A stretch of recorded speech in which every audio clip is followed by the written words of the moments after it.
All right. Hello, everyone. I'm sure everyone is starting to pop on now. We are so glad that you were able to join us today for our event all about how top tech companies are addressing diversity, equity, and inclusion in 2022. So for those of you who might be new here, my name is Emma Jordan. I'm a marketing manager at staffing and recruiting firm, Motion Recruitment, who's the founder and sponsor of Tech in Motion Events, which is our international tech event series and the reason we're all here today. Tech in Motion was founded with the goal of bringing together the tech community to share ideas and to inspire one another. So without further ado, let's go ahead and get into today's topic and agenda. It has become so increasingly obvious that diversity, equity, and inclusion are crucial defining elements to a successful tech team and company. Studies have shown that teams with highly inclusive leaders have direct reports with 90% higher team innovation, 50% higher team performance, and 140% higher team engagement compared to teams with low inclusive leadership skills. We are so excited today to bring to you a panel of truly amazing tech leaders who are impacting real change at their companies and strategically advancing diversity, equity, and inclusion initiatives. Today, you have the unique opportunity to hear from them directly on the most important DEI topics and learn how you can improve your strategies. As we get this discussion going in just a minute, I promise, feel free to drop your questions in the Q&A box throughout the discussion. We'll go ahead and our panelists will be addressing them throughout, and we'll try and save some time at the end to get to any questions we didn't have a chance to. Today's webinar will be recorded, so if you have to pop out for any reason, don't worry, we'll make sure to send you the recording so that you can catch up at a later time. And last but not least, don't forget to follow along on social. We have so many great things coming up here at Tech in Motion, and we want you to be the very first to know. So please follow along so that you'll be up to date on everything coming down the pipeline. Okay, so let's get into the good stuff. I'm so happy to introduce you today our moderator, Lindiwe. She is a diversity, equity, and inclusion leader and advisor at Google, who specializes in leading business strategy and programming meant to educate and build awareness within DEI. Go ahead and take it from here. Thank you so much, Emma. I appreciate it. That was a wonderful, wonderful overview. And it's so exciting to see so many people joining today. As Emma said, I work at Google. The work that I do at Google is challenging and interesting and innovative. But the biggest thing I'm most excited about this year is really leaning a bit more into the education and how folks can activate, because that is a very, very beautiful word that we like to throw around, but we really need to put some action behind that. The other thing I'm really focused on this year working at Google is really having folks lean into the fact that you don't have to do a grand initiative or program. You really can just start by understanding how to communicate with the people that are on your team, with the folks that are in your organization, and then taking that thought process, maybe something that you gleaned from that person, and leaning into that idea and getting started. So first off, I'm going to throw it over to Lais to introduce herself. Go ahead, Lais.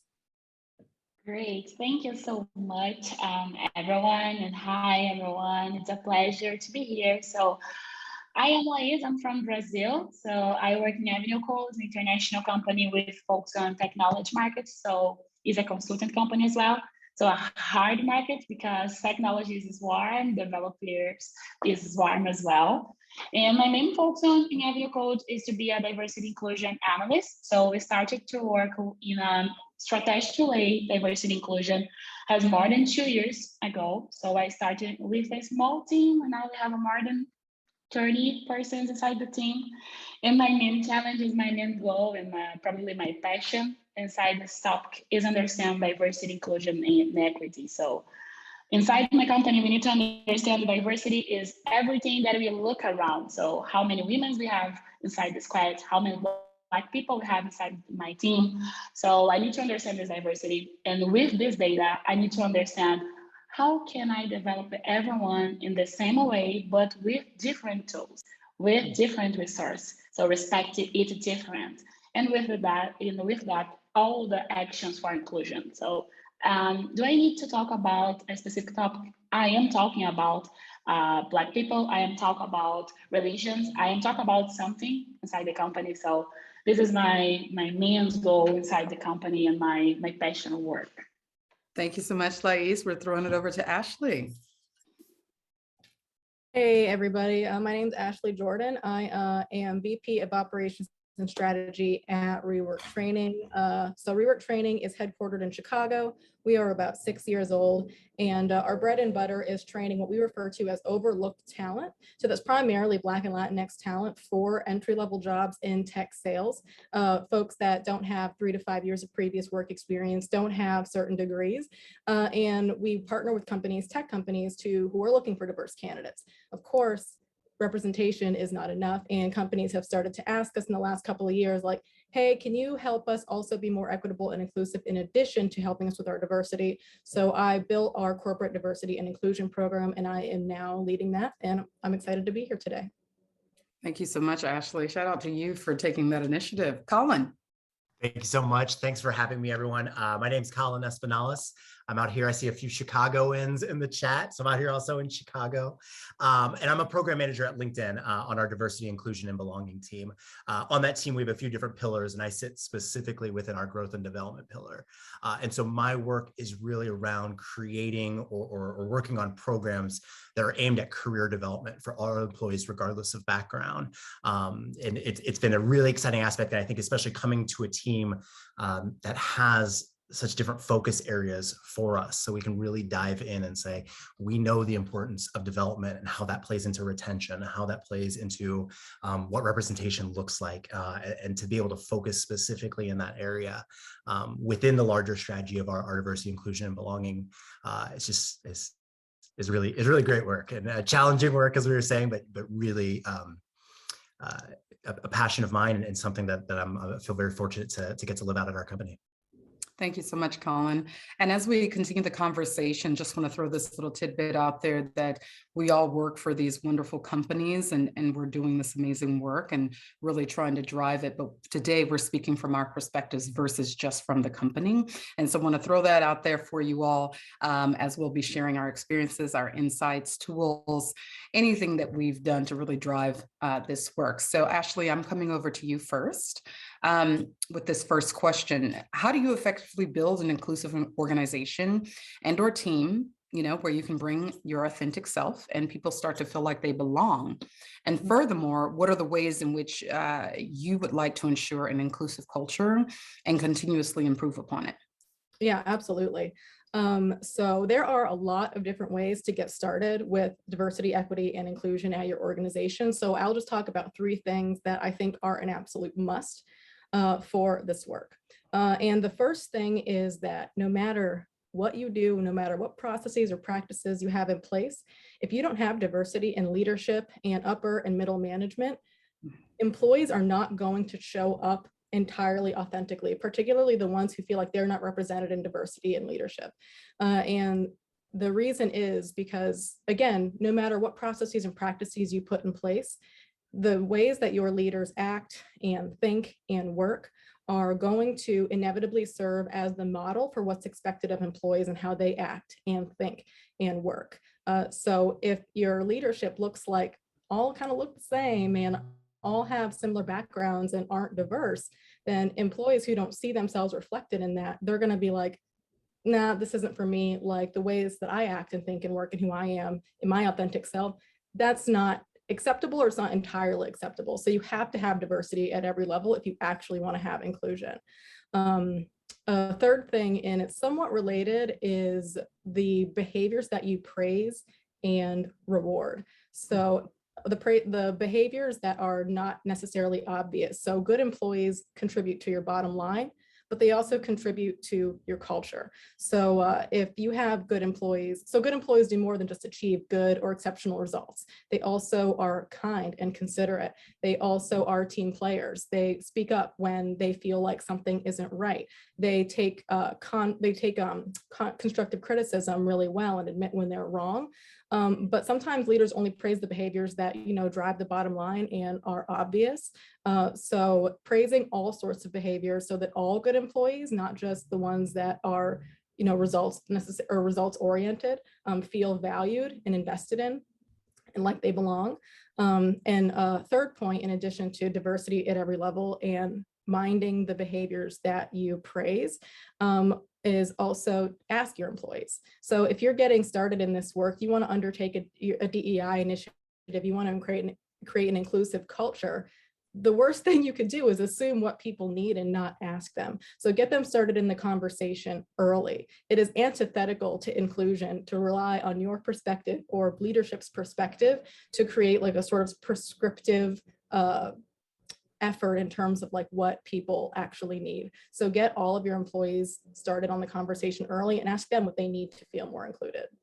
Oh, Ashley, so many delicious gems. I want to call out a couple here, okay? First of all, communicating with your team.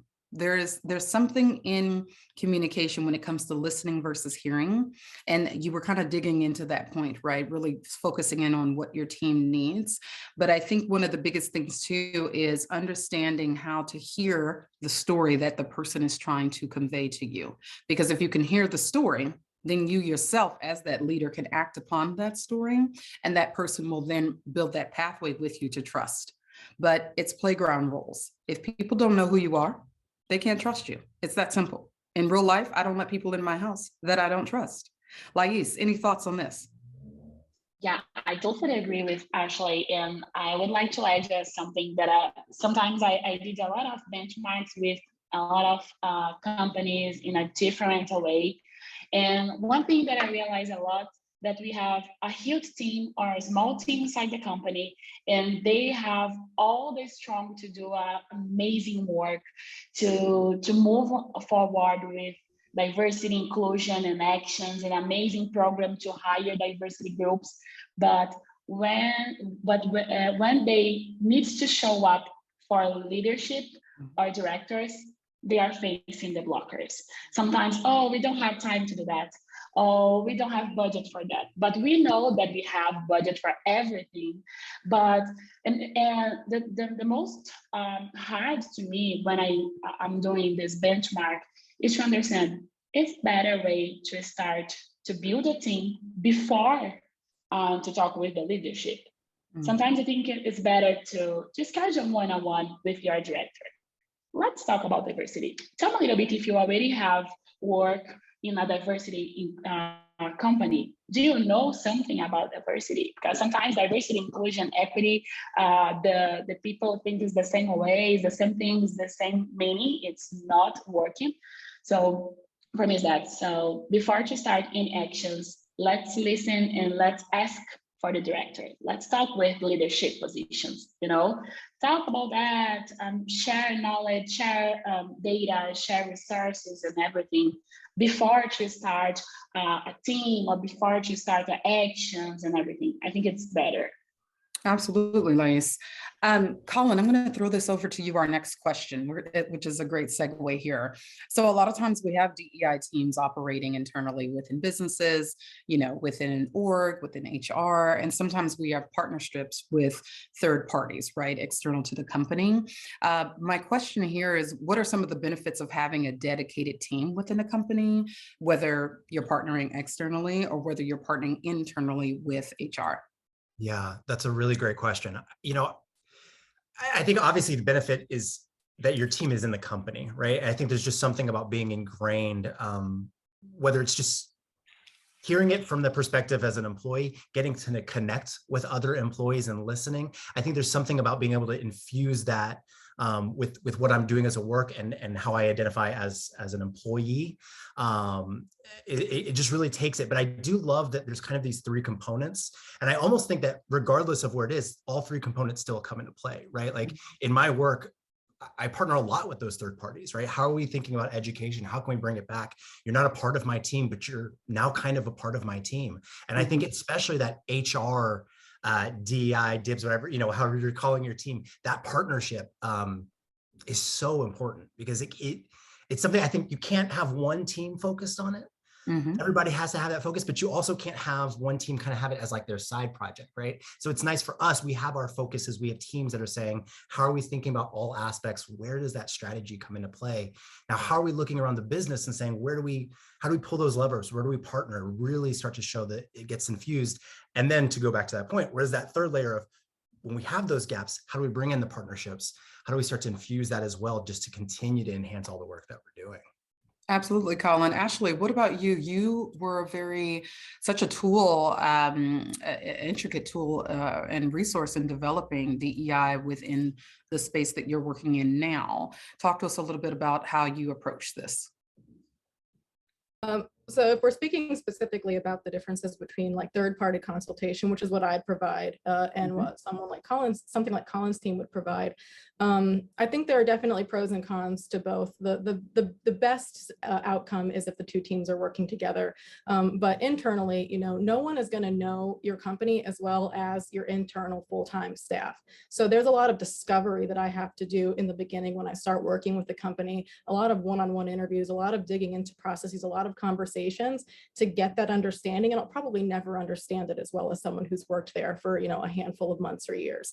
But what I have seen is that people teams have told me, well, I feel like they'll trust you more if like an anonymous survey is coming from you, for instance, because, they see us as like directly tied to leadership, like we're going to tattle on them or something like that, or they're going to get in trouble. So a third party might be a little bit more trustworthy. So I think that might be one benefit. Also, just the reason that both teams working together is the best outcome is for the same reason that diversity of perspective creates good outcomes at an organization. It's just more heads in the game. Absolutely. I mean, I typically, I totally understand this point. I think in my mind, when I think about DEI and the teams within companies, there's such a benefit, to your point, to having that third party. So if you were working with an org like Color of Change, right, they build out a lot of campaigns and really trying to activate upon things like the Me Too, things like Black Women in Tech, et cetera. But then bringing it back to a team within an org, within the business, that's such a wonderful space to work in, because you have direct access to the leaders who have the power, right, to move the needle, because that's what we need. We need to be able to speak directly to the folks that are sitting in those VP positions, those SVP positions, in partnership with HR, because that's another layer of this. And in a lot of companies, it is set up that way, where sometimes a DEI team is sitting in HR, sometimes it's sitting in HR and both the business, and then other times it's all three layers. It's HR, it's in the business, and it's working with a third party. So there's really some delicious advantages to having those layers. Lais, I'm going to throw it over to you for this next question here. What tools and resources have helped inform your DEI strategy heading into 2022? Great questions, because we have a lot of tools to do that. But in this first quarter of 2022, we are using a lot technical tools as survey. So survey by Google, so Google Forms, because all the data is already done in a graphical, so help a lot to understand the next questions and everything. To management the actions and to put everyone on the same page is Notion. I don't know if everyone knows about Notion. It's a great platform that we can put all the actions that we want to do during the year or during the quarter, and we can put the responsible persons for this specific questions, so everyone knows what we're doing and what is the next step. Inside the company now, we are doing a census, so a diversity survey with folks on to tracking the demography, because this is very important for me. It is one of the important steps for diversity inclusion, because I need to understand the reality of my company. I need to understand who will be part of my team and in which level seniority I am doing. So it's very important. Sometimes it's not working to have almost the people in a junior level, and I don't have anyone in the leadership positions. So diversity census is the best resource that we are using inside the Avenue Code.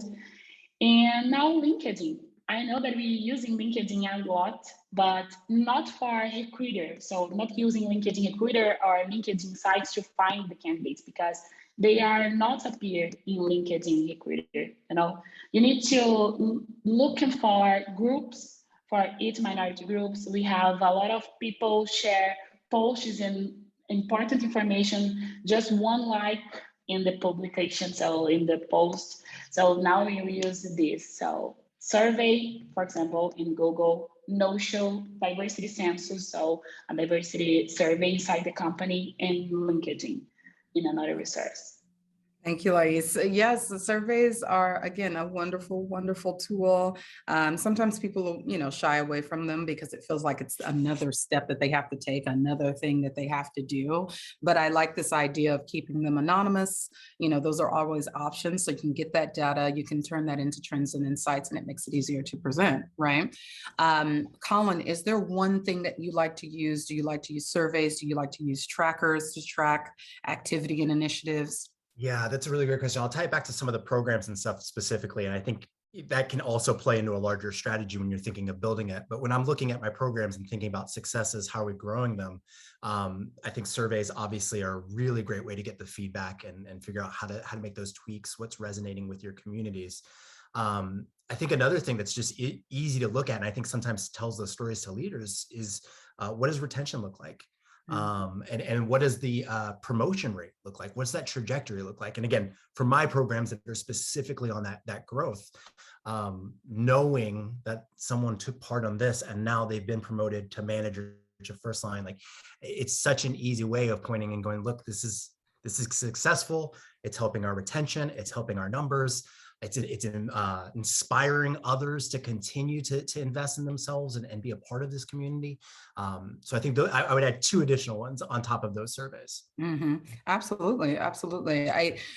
This leads us right into this next question where we're headed here, which, we were talking about tools and resources. We're talking about the how, right? We're talking about the operational side of things. But if we're thinking about how we're going to build that team out, what are those first steps? And so my mind automatically goes to your point and to Lais's point, reviewing the data.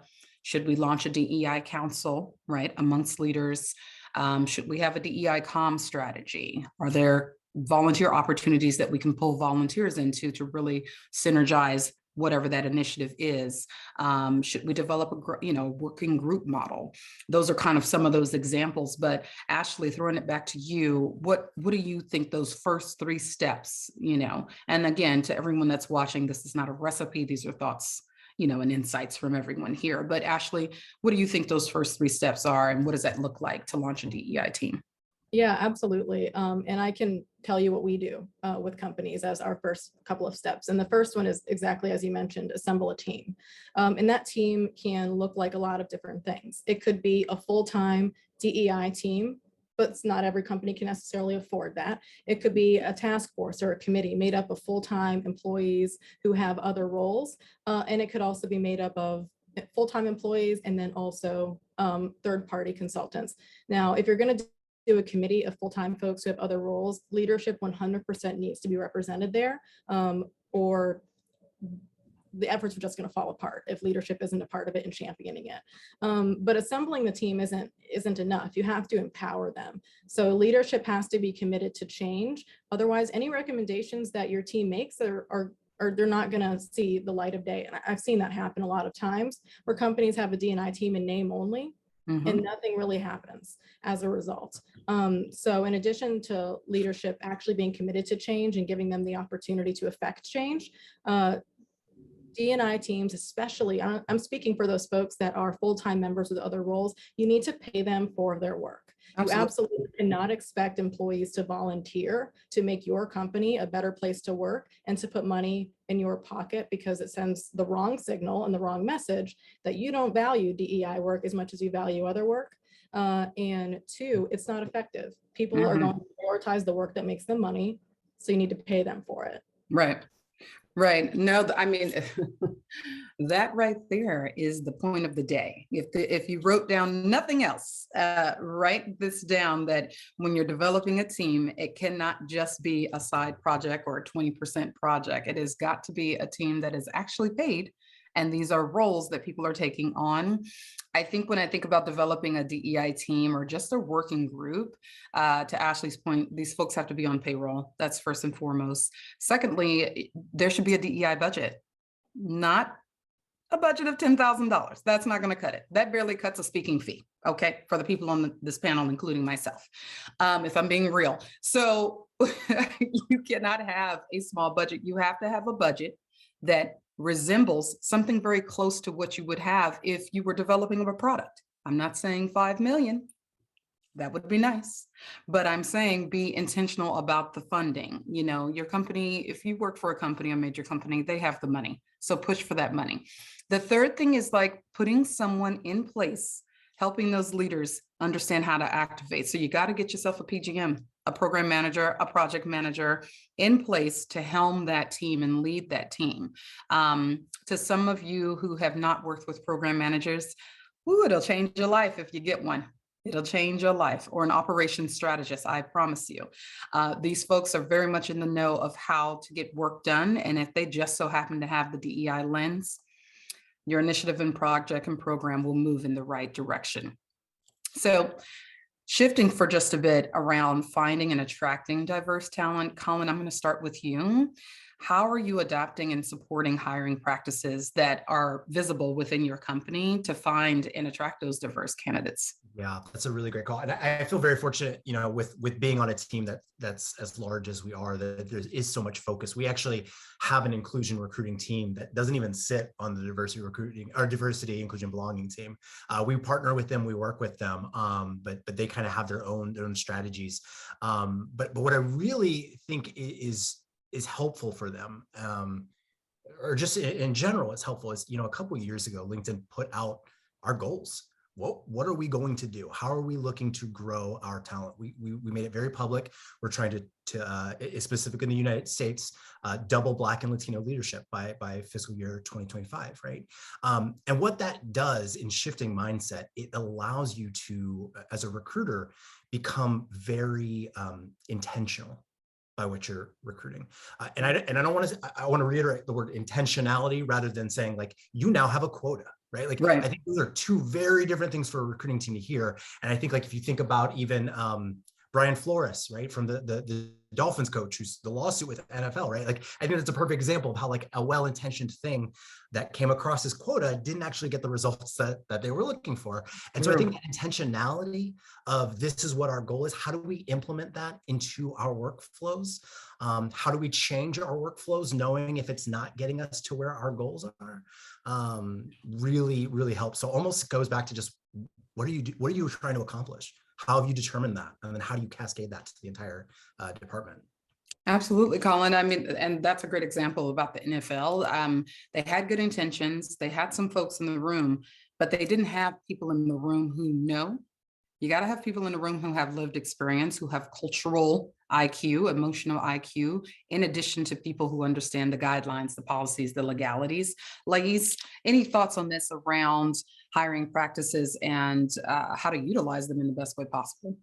Yeah, I come from a talent acquisition world, so I work a lot with candidates and about best practice.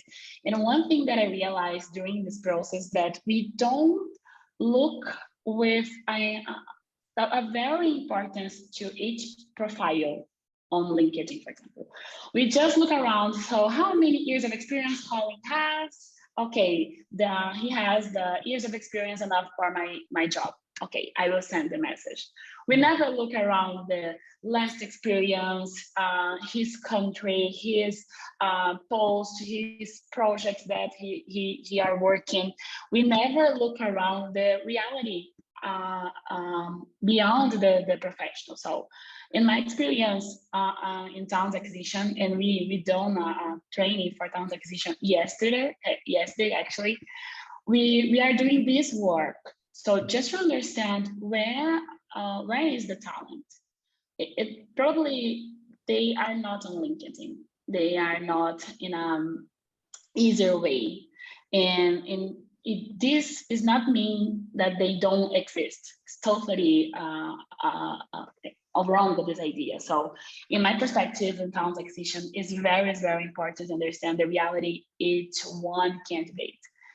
Let's forget the requisition. Let's forget the level of seniority. I know that's very important because we have a project, we have a team to build. I understand this point. But sometimes we need to focus on the culture. For me, it's more important because I always say in my company, do you want it to work diversity inclusion for what? For marketing, to say that your company is very beautiful and totally diversity, or you want to talk in more diversity in a cultural change. So you need to promote policies for that. You need to promote different and social transformation. Because it's just for marketing, I think it's not a right way. You know, I don't think this is the purpose. Yeah, Lais, you bring up a lot of great points. I think this business around thinking about culture, and the more I'm thinking about this, I'm thinking about how we are changing in our professional lives, right? There is a difference between culture add versus culture fit. For a long time, a lot of companies have focused on this culture fit, but the problem with that is that you can't ask someone, any of us, you can ask me to fit into a culture that's not meant for me. But what you can do is think about what I'm bringing to the culture, AKA add, right? And so I hear your point on that. I think that if we dig into people's resumes and really think through like their lived experiences, that's a big thing at this point. We're no longer in the days of, to your point, Lais, oh, you have to have 10 years here or 5 years here.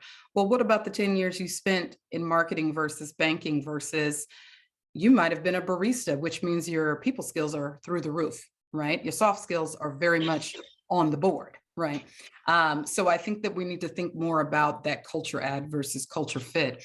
I want to jump in real quick. I always say, like I moved to Chicago to do improv. Like that's why I came here, and I attribute all of my business success to those skills, right? Like, and that was a hard sell for a lot of my years getting in there. I'm like, no, let me on the phone. I know what I'm doing, right? But like, it's to that point, right? You can't define what that skill is from what I'm used to knowing where that skill comes from. It's so true. And you won't know that until you actually talk to the person and hear their story, our point from earlier today. So Ashley, throwing it back over to you, what are some creative ways that you find sourcing talent has been helpful for your company? Yeah, absolutely. And I wouldn't say that they're necessarily creative. They are just very different than what we consider the norm. So looking at some inbound strategies for actually attracting overlooked talent to us. One thing that we always tell companies to do first is like, look at your job descriptions. So are you asking for the sun and the moon and your job descriptions, including for entry-level roles? Are you looking for 3 to 5 years of experience and a 4-year college degree for an entry-level sales role? Maybe don't do that. Maybe put somewhere on the resume that even if you don't meet all of these qualifications, apply anyway, and you could be considered, because we know that women, if they don't meet like 100% of qualifications on a job description, are much less likely than men to actually apply for the role. So look at that stuff first, and then also look at your social media. Especially the workforce is getting younger and younger, and they are auditing you before they even get to your desk. Look at your website, look at your social media. How do you talk about diversity, equity, and inclusion? Are there all white people on your website?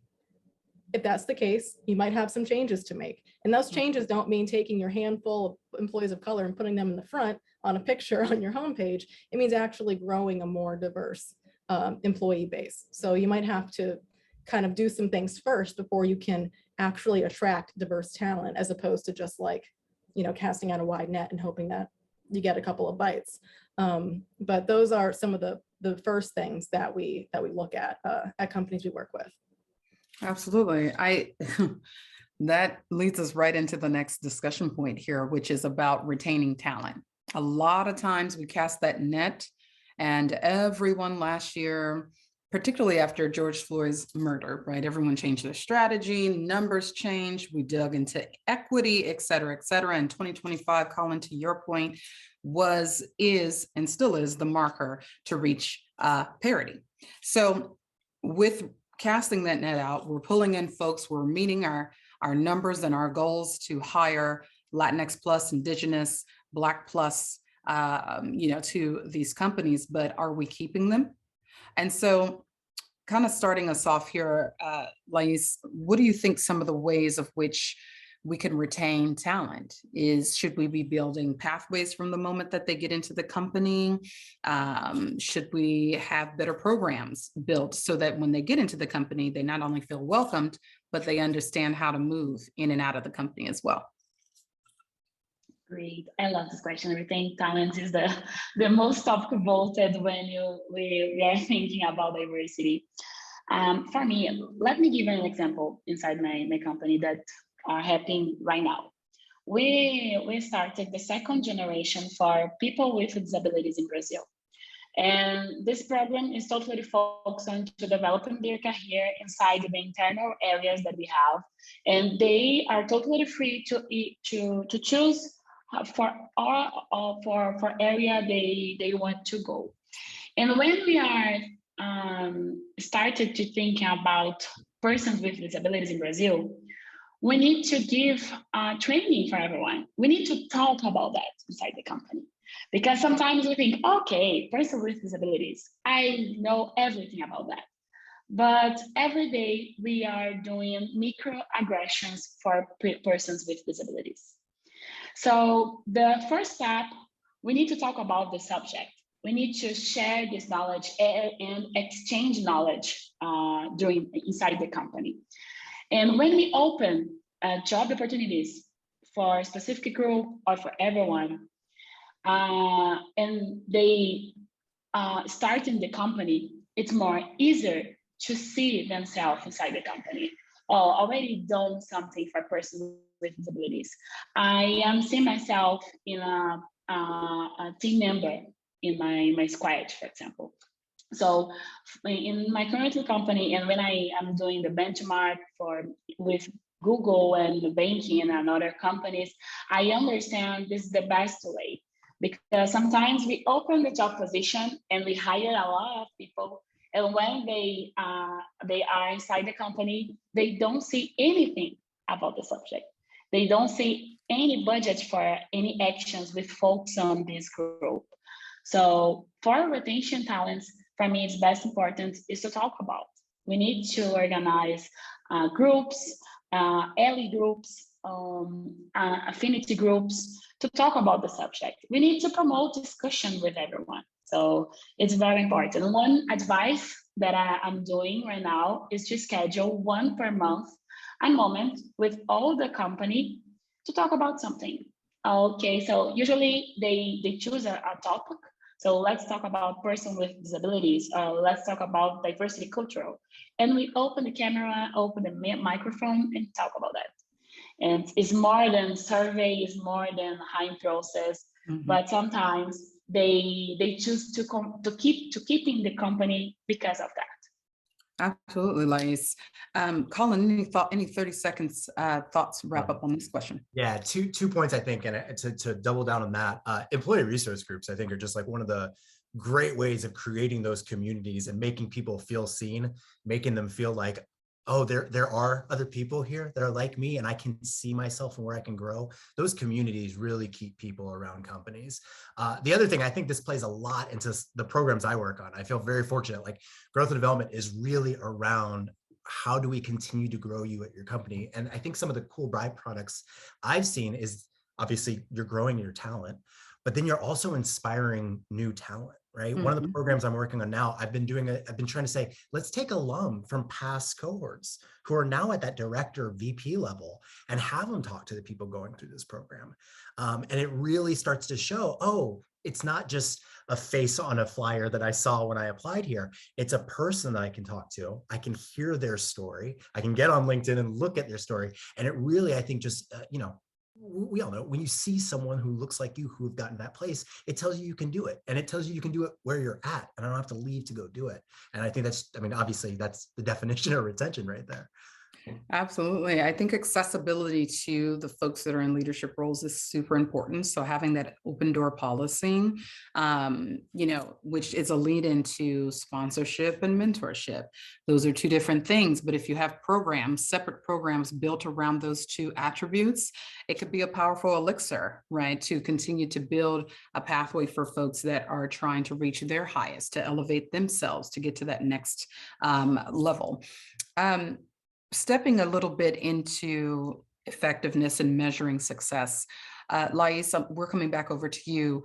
What are some of the biggest DEI challenges you're tackling this year? Absolutely, is to work with international culture. So just to give you an example, in my environment, we have Brazilians, we have Canadians, we have people from Canada, Amsterdam, USA, and inside the United States, we don't have native person, we have persons from a lot of countries. And when we are talking about the culture inside the company, we need to think about this for the same actions, many ways to approach. So the most recent event that we are doing is for Black Awareness Day in Brazil. It's a huge movement, and we are talking about it during November and September and October. We're talking about during 3 or 4 months during the year. But when I look at abroad Brazil, I need to understand that we are talking about Black History Month in February. And I am in Brazil. In Brazil, we have more than 50% of population considering Black people. And when I look around for US, I am talking about 10 and 11% of population considering Black people. So this is a huge difference. And I need to understand what I need to do. How can I say the same story? So it's the same story, but in a different approach. So right.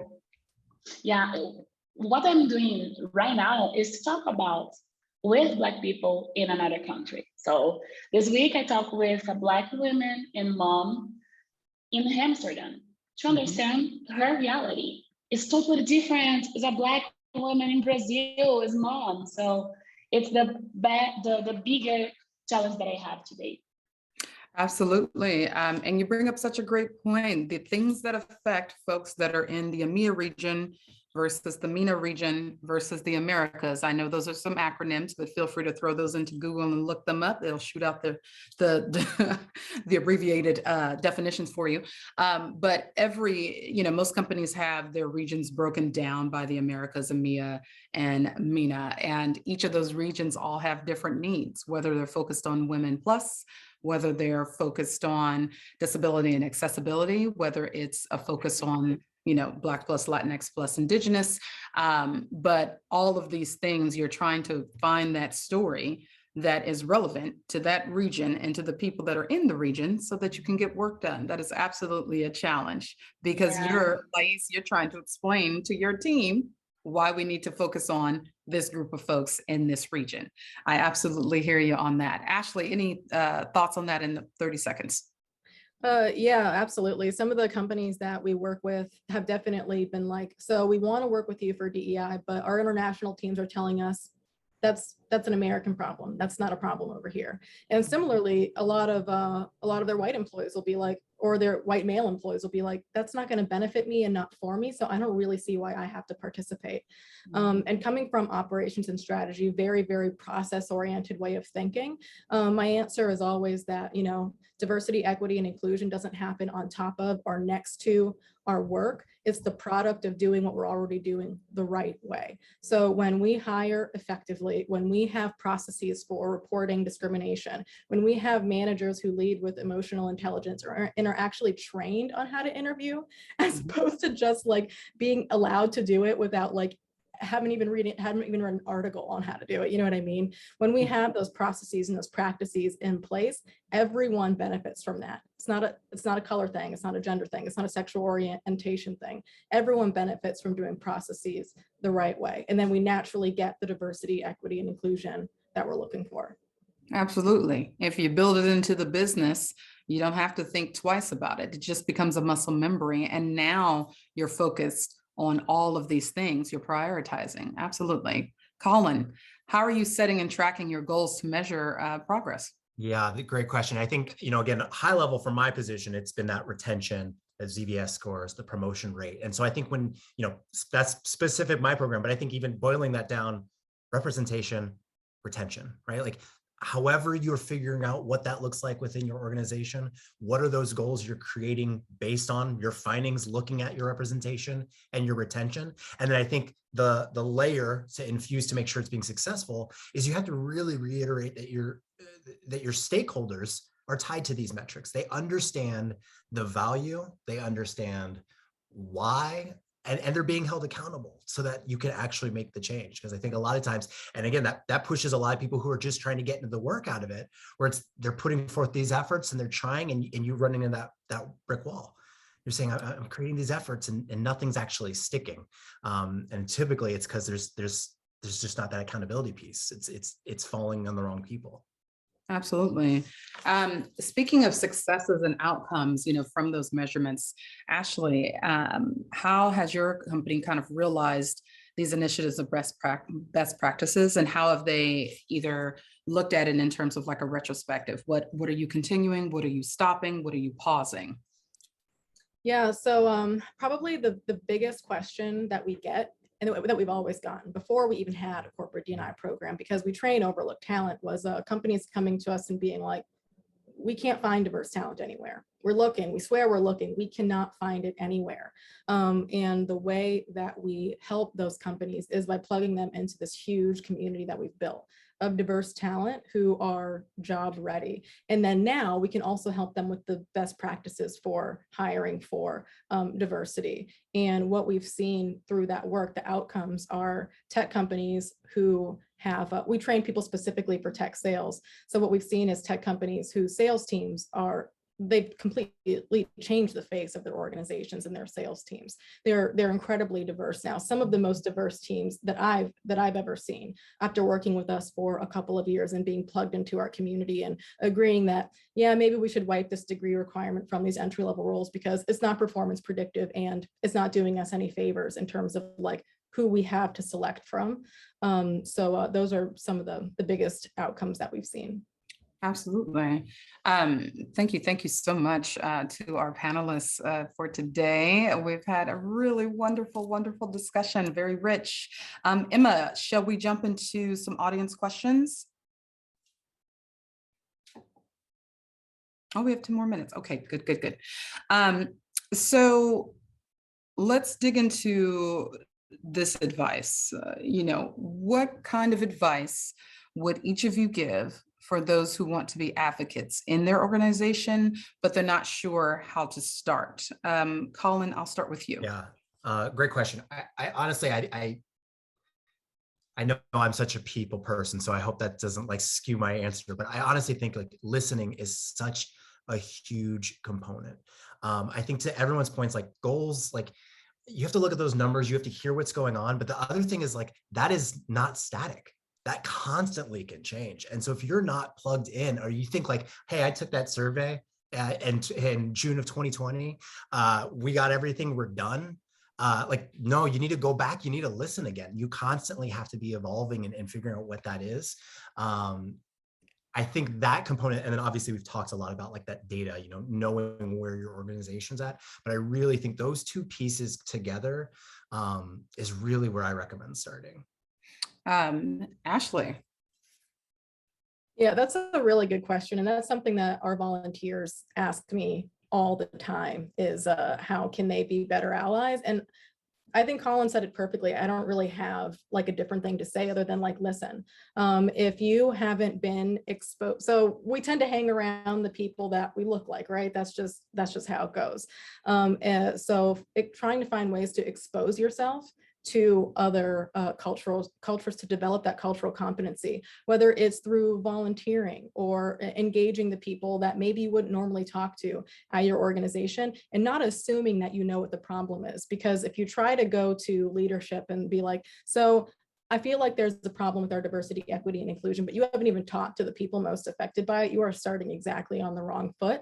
So it might not sound like you're necessarily going to affect change right away. And it sounds like, oh, you just want me to have conversations and listen? Well, yeah, that's where it starts. You're not going to fix this problem in, a couple of months by yourself without doing that first. No, that's a great call out, that you need a tribe of people of like-mindedness who are ready to start an initiative and who are ready to move on that initiative versus just raising a hand and being on stage. Lais, advice here. Oh, it's hard to give advice after calling Ashley. But I totally agree with you, folks. But for me, of course, listen is very important. Is the first step. But it's important to know what other companies are doing about diversity. Let's doing a good research each country about different industries, or understand more about the industry of your be part of. And more than that, understand what is diversity inclusion behind business. So understand the business together with diversity inclusion, understand the impact of diversity in social transformation, but in business transformation and technology transformation. So I think it's the two important advice. Yeah, you all said such honest things. Like, the thing for me is you don't have to be on stage with this elaborate initiative. A lot of times I find that doing this work, there are people who feel very passionate about the work, but they're at the beginning stage of their journey. There are beginners, there are intermediates, and then there are people who are advanced. In my opinion, there's no such thing as an expert per se, because culture keeps changing, people are changing, systemic racism continues to evolve, right? But if you can put folks into those three categories for yourself, it's easier to view them when they're talking about an idea, so that you can give them the best piece of advice when they're trying to make a move on an initiative or a program. As I said, the simplest way to get started as an advocate is really beginning to listen to people, join those ERG groups. There's nothing wrong with it. If you don't belong to the Black Plus community, join the group. You might meet some friends, you never know. Join the Latinx Plus group, join the disability group, join the veterans group, if there's one in your company. And by the way, if none of those groups exist, you go ahead and start that group, push for it. But my point here is that, go ahead. Sorry, no, finish. I'm sorry. I was just gonna say the last thing too is because there's a lot of people, I feel like, especially in the past couple of years, who have gotten into this work. Yeah. Take care of yourself too. That's another huge thing. You're seeing burnout from a lot of professionals who are advocates, who are quickly went from what you were saying that beginning and now are looked at as more of that advanced, which is great. But if you're not taking care of yourself, that burnout is very real. Absolutely, absolutely. We've got a couple of audience questions here. Thank you, Emma, for sharing those. One of the questions that came up is, what are some of your most hated, oh, we're getting spicy. What are some of your most hated interview questions versus questions you love to ask candidates if you've interviewed folks? Ashley. Can you come back to me? I want to think about that one. Yeah, for sure. Colin. That's a tough one. I'll say, I don't know if the question's hated that I've received or hated that I've been told to ask, but so I'll answer the second part. Questions I love to ask candidates. I really do think, like, giving people, especially we talked about like that non-traditional background, that does not mean successes might not be there, right? I can't look at a resume and assume things. For me, those questions I love to ask, it's not even about the question, it's how I'm setting it up at the beginning. This is what I'm looking for in the next 30 minutes. My point of meeting with you today is I'm trying to understand this aspect of the role. Why would I want to set them up to have a bad 30 minutes? It's uncomfortable for them. It's a waste of time for me. So I really think, like, maybe that's no hated interview question, but that idea, I've been in interviews where I've thought I've done great. And then I've come back and the feedback was, well, I didn't hear this from you. Well, you didn't ask me. You didn't ask me if I had that. I would have told you I could do that, right? So I just really think, honestly, you have to set people up for success in those situations. No, that's a great call out, Colin. I mean, my goodness, if you want me to knit curtains, I know how to do that. No problem. Ask me if I can. One of my most favorite questions to ask candidates is, or even one that I've gotten at times in various interviews for various companies is, what are your hopes? The thing is, if you ask someone what their hopes are, it gives you an insight into how this person is thinking just when they're in themselves. when they're in their most natural, peaceful selves. When you ask somebody, what are their hopes? They will tell you what they are. And they're typically very clear about what their hopes and dreams are, either for the job or for what they are trying to solve in that job that they're interviewing for. So I always let people know, just expand that box of staleness. Let's get out of the staleness just a little bit so that we can understand the person a little bit more. Ashley, 30 seconds from you on this. Yeah, so I thought about it. And the one question that I like to ask people that, you know, are thinking about working for Rework is similarly to how you asked, but what are your goals? So I know that most people that are going to work at our company are not going to be there forever. And they probably have an end game in mind. I don't know what that looks like. It might not be super well formed, but they have some idea of what they want to use Rework for, a stepping stone to get there. And that is totally okay. So let's be transparent about it from the jump. What do I want from you? What do you want from me in order to get to your goal? And how can we work together to help you get there, get what we both want? And then we can maintain a partnership, an allyship after you leave, but getting rid of this idea that, like, don't hide from me if you don't want to work here forever, and don't hide from me what your actual goals are, because whatever your goals are, I need to know what they are, because that's going to determine what you actually focus on in this role and what motivates you. So that's something that I like to just put on the table in interviews. Listen, get up front. Let's stop playing games and wasting time. We don't need to do that. You know, it's 2022. We've already seen the craziness and shenanigans of everything, including COVID. There's nothing to hide at this point. Lais, coming over to you for just a quick second. Do you have any advice for junior or entry-level employees on how to empower themselves?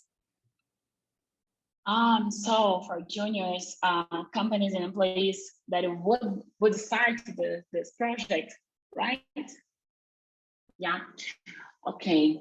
So the first thing for juniors and mid-levels to start that is to get to know more about other companies. I talk much about that because I was a junior, and when I started this journey as diversity inclusion, I needed to talk about with other companies, and I understand that I don't need to have the original idea. I don't need to start a new company to hire everyone. So my main advice is to talk about other companies, exchange knowledge, and be transparent. So say something about your environment. Tell me a little bit about your history, because sometimes not sometimes, but we can't take everyone at the same time. We can't to work for Black people, LGBT community, and social status at the same time. We can't. We need to focus on in a special group and a specific group, and move forward with these actions. After that, we go back. We go to next step, the next group. So listen other companies and choose which group you want to start. I love that, Lais. There was a question that also came up around how the individual can empower themselves. And I think that a great way to get started there is when you see people working in a certain space, whether it's DEI, whether it's marketing, whether it's inclusive products, whatever that thing is, whatever the niche thing is, feel free to reach out to that person. It is such a wonderful, wonderful tool and resource to reach out to the people that are either doing the job that you would like to be doing, or they're doing a job and you're not quite sure how their job relates to what it is that you're doing. Reach out to folks. There's no shame or shade in doing so. Believe me, I reach out to strangers all the time. I use my smile, I use my dimples, all of that to get a call, a meeting, whatever the thing is, whether it's inside my company or outside my company. So for all of the junior associates that may be on the phone right now, write down the things that you have your questions for, come to those meetings with clarity for folks, and reach out to folks. They'll be happy to share time with you. Last thoughts here. I'm going to go down the row, starting with Lais. The last thought is, and question is, working in the DEI space can be blank. Lais. Oh, can I have some seconds to think? Yeah, I'll come back to you. Okay. I'll start. Working in the DEI space can be challenging and beautiful, but it is worthwhile.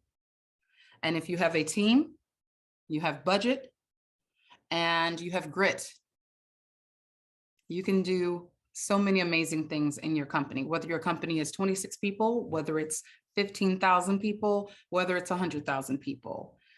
DEI in and of itself is needed, and it should be a priority. I'm coming back to you, Lais. Yeah, I totally agree. Can you repeat the question just to organize my ideas? Last thought is DEI is blank. DEI is blank. Great.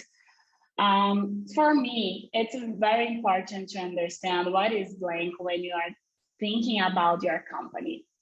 In my experience, for example, we never ever work with diversity inclusion, and we never have a position for a diversity inclusion analyst.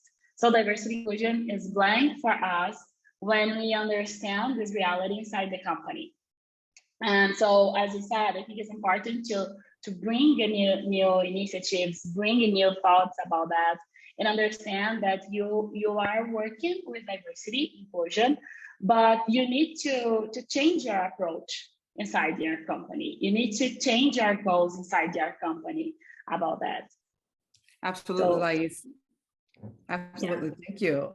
Colin, 30 seconds here, or actually 15 seconds from you. I'll go super quick. Yeah, I kind of have two answers. The first is like a personal, like DEI as a work is the hardest thing I've ever worked on and the most rewarding and fulfilling. Easiest, right? At a company, I think it is the most important thing and probably the less funded thing. And that needs to change. Come on with the gems. Ashley. Yeah, I'll piggyback off of that and say it's equal parts exhausting and rewarding. And I think it's important for all the reasons that Colin and Lais said, but I think it's important for people that are allies to understand that, particularly for people who have lived experiences, it is such emotionally exhausting and labor intensive work as much as it is actually like labor intensive work. So to like understand that point of view, and also, you know, offer grace where it's needed, and don't take advantage of the fact that they are leveraging their lived experiences, some of which are traumatic, to better your organization. Man, spot on, spot on. Again, thank all of you, Lais, Colin, Ashley, we appreciate you so much. I'm throwing it back over to Emma.